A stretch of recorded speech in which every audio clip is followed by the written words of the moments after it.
अगर मैं आपको बताऊँ कि 3rd क्लास में मेरे हाथ के ऊपर बंदर ने ऐसी जंप मारी कि बाद में मेरा हाथ हिल ही नहीं पाया और फिर उसी हाथ से मुझे अपना एग्ज़ाम भी देना पड़ा। तो आप हँसोगे या रो दोगे?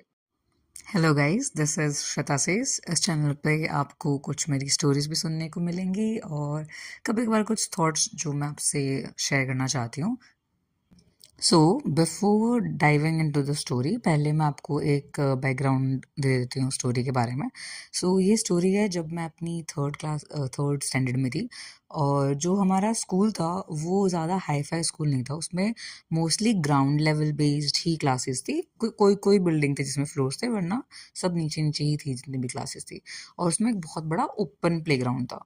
और जो ये स्कूल था वो स्टार्ट होता था सुबह-सुबह, लेकिन मतलब स्टार्ट होने से पहले ही मैं वहाँ पर चली जाती थी। क्योंकि मैं और मेरी बेस्ट फ्रेंड उस टाइम पे, हम दोनों बहुत जल्दी चले जाते थे। और रीज़न क्यों, मेरा एक बड़ा भाई भी आता था, वो उसका स्कूल दूसरा था, लेकिन उसकी टाइमिंग जल्दी थी, मेरे स्कूल की टाइमिंग से आधे घंटे जल्दी वो आ जाता था। और हम लोग साथ में ट्रैवल करते थे, तो वो ज़्यादा कन्वीनिएंट था, तो मैं भी जल्दी आ जाती थी। और जो मेरी बेस्ट फ्रेंड थी उसका घर बहुत पास में था, तो वो मुझे अकम्पनी करने के लिए वो भी जल्दी आ जाती थी। तो मोस्टली हम दोनों का यही रूटीन था। हम लोग सब लोगों के आने से पहले आधे घंटे पहले आ जाते थे। फिर हम पूरे स्कूल में ऐसे ही घुमा करते थे, कभी झूले झूल रहे हैं, कभी ऐसे ही बातें कर रहे हैं, घूमे जा रहे हैं।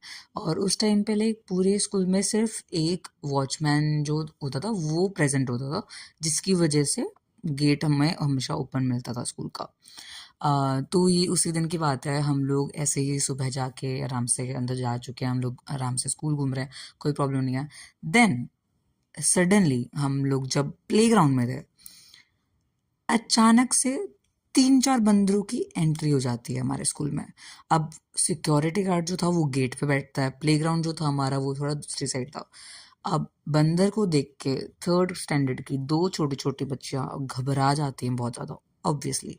फिर हम लोग भागते हैं अपनी क्लासेस के पास। वो तो लकीली हमारी क्लास बहुत पास थी। लाइक प्लेग्राउंड है, उसके सबसे पास वाली जो क्लासेस है उसमें 3rd नंबर पे ही हमारी क्लास थी। और हम लोग देख के हमें और कुछ समझ नहीं आता, हम दोनों क्लास की तरफ भागते हैं कि अंदर जाके बैठ जाएँगे, बंदर से बच जाएँगे। बट फिर हम भागने लग जाते हैं और सडनली बंदर भी हमारे पीछे भाग रहे हैं। ये नहीं कहीं और जा रहे हैं, वो भी हमारे पीछे-पीछे ही भाग रहे हैं।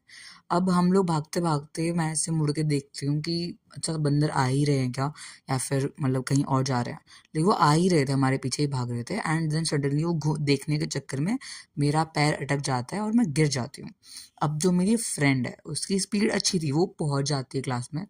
वो वहाँ पहुँच के मुझे देख रही है, मैं नीचे गिर चुकी हूँ। अब मैं कैसे गिरी हुई हूँ, मेरा जो फेस है वो ऑन द ग्राउंड है, ठीक है? और मेरे दोनों लेग्स और दोनों हैंड्स जो हैं वो ऐसे स्ट्रेच्ड हैं। और मैं ऐसे पीछे मुड़ के देखती हूँ कि बंदर मेरी डायरेक्शन में ही आ रहा है। और जो जो मेरी फटती है उस टाइम पे, बाय गॉड!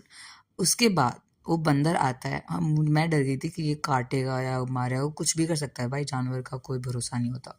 बट वो बंदर आता है, वो मुझे अटैक नहीं करता है, वो वहाँ से कूद के दीवार की तरफ चला जाता है जहाँ पे बाकी के बंदर कूदे थे।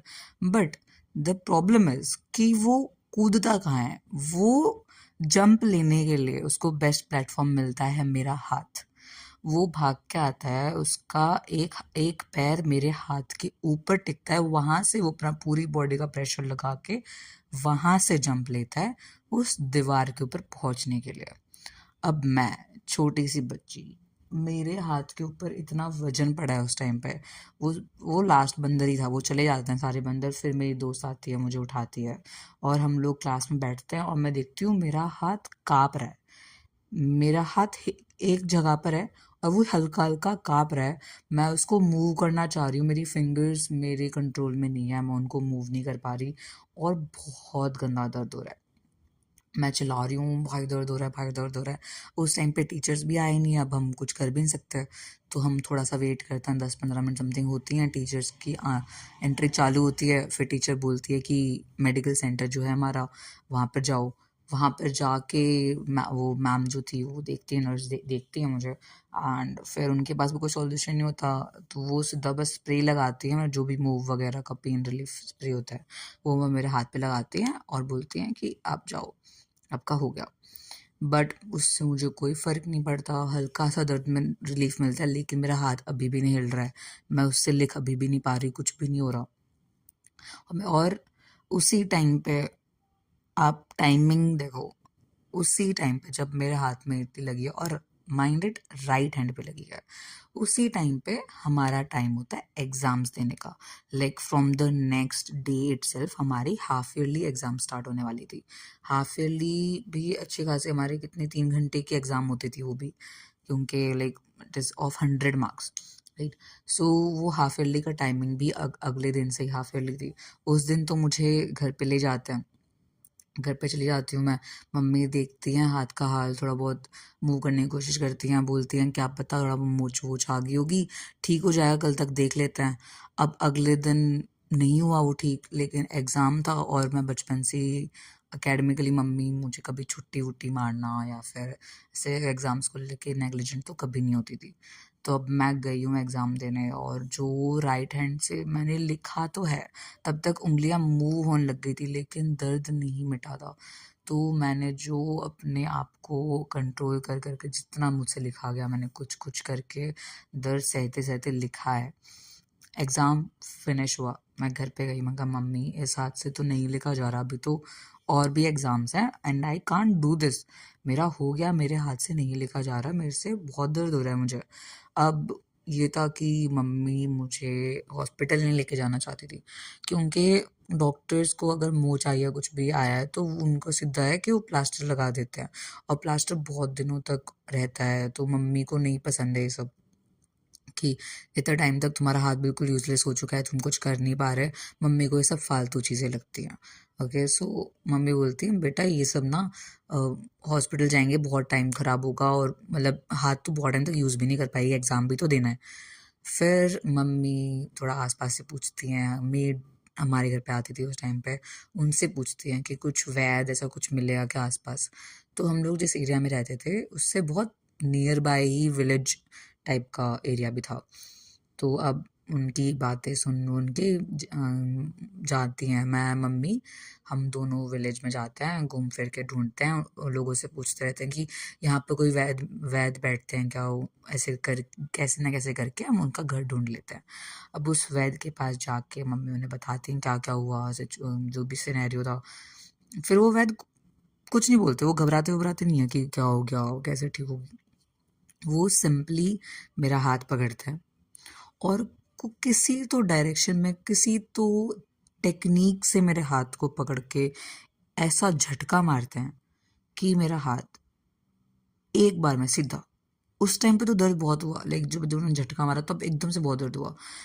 लेकिन उसके बाद बिल्कुल ठीक मेरा हाथ मूव भी हो रहा है, मेरे हाथ में दर्द हल्का हल्का बहुत लाइट, पहले से तो बहुत लाइट हो गया है। पूरा अब हाथ में अपना ऊपर से लेकर नीचे तक मूव कर पा रही हूँ, रोटेट कर पा रही हूँ, जो मैं पहले नहीं कर पा रही थी। और उन्होंने सिर्फ 20 रुपये लिए। अंकल जिस चीज़ को मैंने इतना बड़ा बना रखा था अपने दिमाग में कि एग्ज़ाम नहीं दे पा रही हूँ, हाथ में इतना दर्द हो रहा है, क्या करूँ, वो उन वैद ने within a time of 5 minutes भी नहीं लगे होंगे उनको, 5 मिनट्स 2 मिनट्स मान लो, उस टाइम में उन्होंने 20 रुपये लेके मेरा हाथ बिल्कुल गुट्टू को कर दिया। अब मेरा हाथ भी बिल्कुल ठीक है, और अगले दिन से मैंने अच्छे से एग्ज़ाम्स दिए हैं, कोई प्रॉब्लम नहीं आई।